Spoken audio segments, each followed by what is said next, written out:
The topic of X-Men video games is an interesting one, with there being some excellent offerings released throughout the 90s. X-Men Arcade, X-Men 2 Clone Wars, Mutant Apocalypse and Children of the Atom were all amazing, with the show perhaps being stolen by the spectacle that was X-Men vs Street Fighter.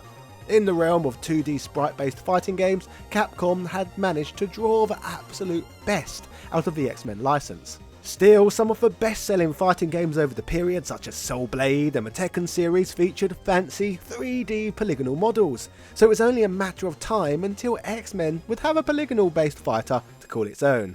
Today, we visit the dawn of the new millennium to look back at the first game of this kind, a title that time has largely forgotten. So with all of that said, hello ladies and gentlemen, Big Daddy Top Hat here. This is the story of X-Men Mutant Academy. Yeah. Also, if you like videos covering fighting game history and retro Marvel games in general, then make sure you hit that subscribe button now to never miss a video. Do it! At the beginning of the 21st century, the X-Men were in a bit of a weird place. They recently, for example, had a significant animated series end. You know, the classic show which brought the mutants to the Fox Kids Saturday morning airwaves, right alongside the Mighty Morphin Power Rangers and, I don't know, Bobby's World. 90s Fox Kids was a wild mix and match of children's programming, is what I'm saying. Big bad Beetlebugs, anyone?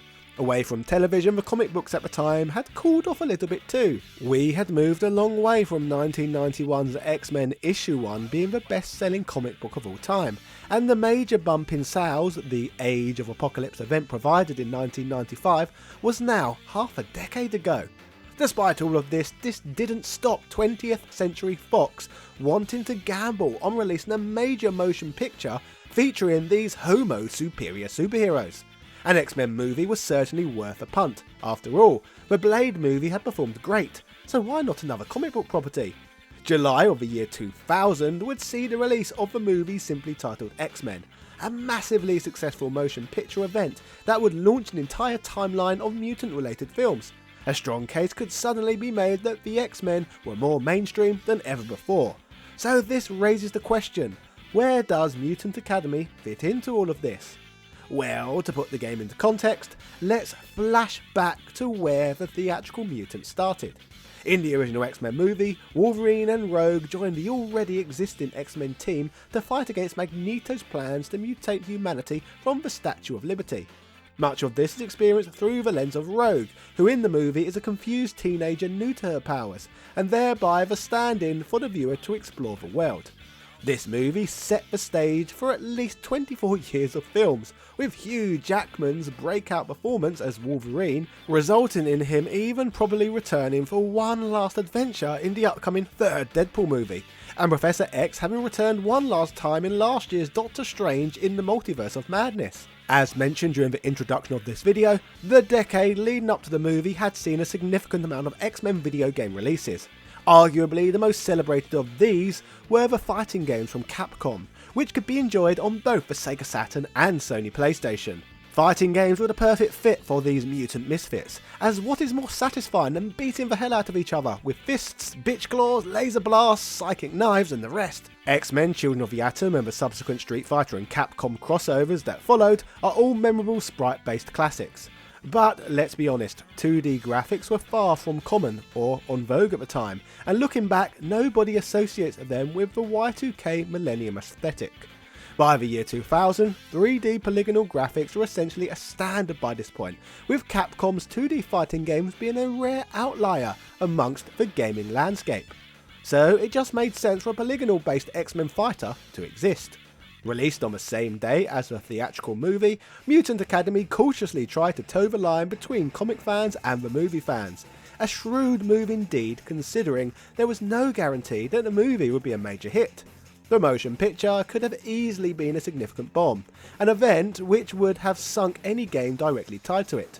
Developed by Paradox Development and published by Activision, the game successfully managed to juggle the best of both worlds.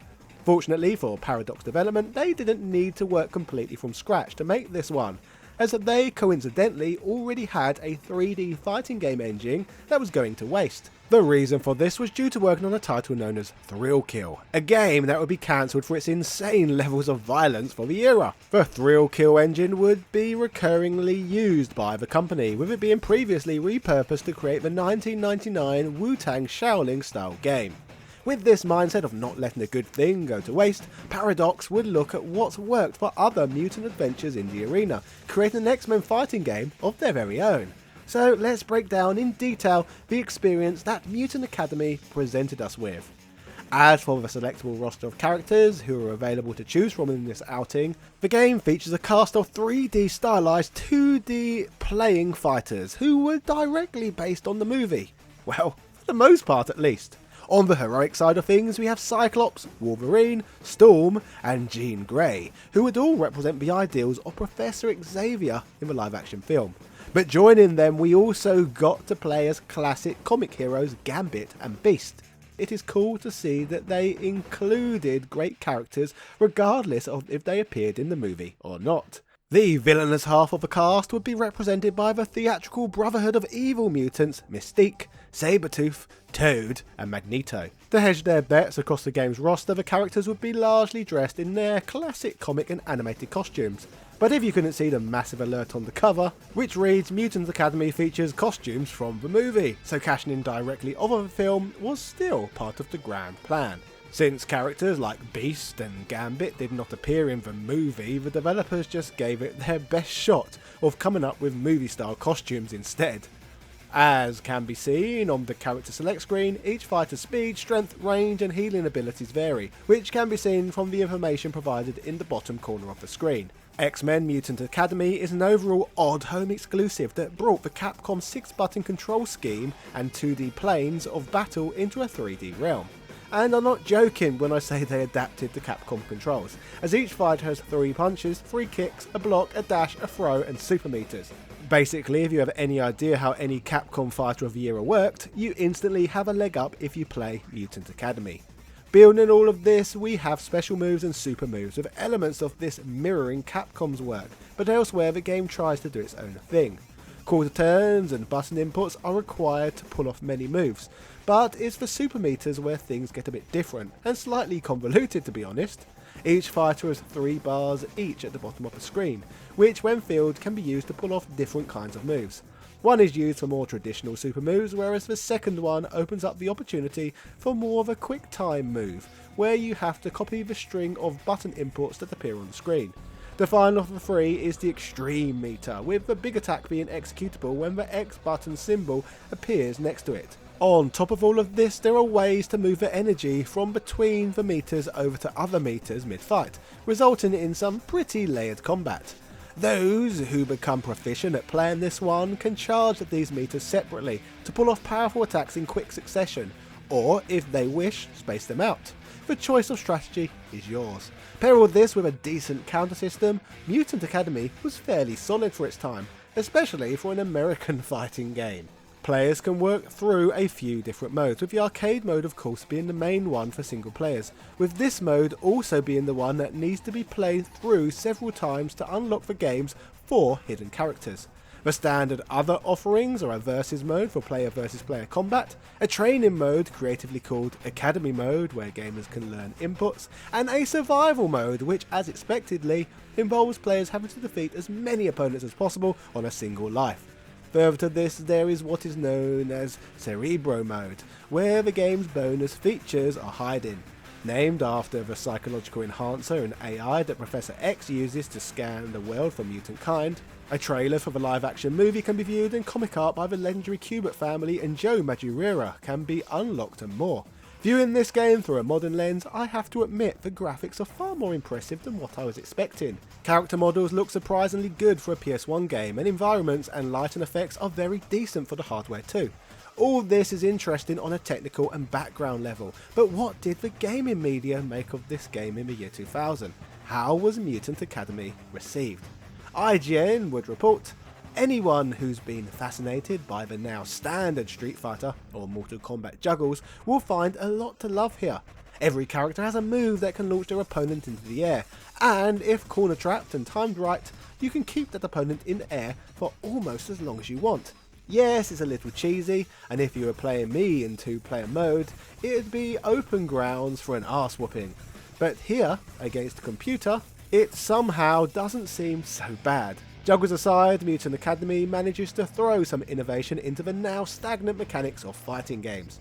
Many people will see the X-Men license and balk. I can't recall a decent lone X-Men game ever hitting the consoles, with the exception of Capcom's X-Men vs Street Fighter. While it's not perfect, the action is almost always fast, visceral and entertaining, and the graphics show the attention to detail that one would only associate with a group of fanboys.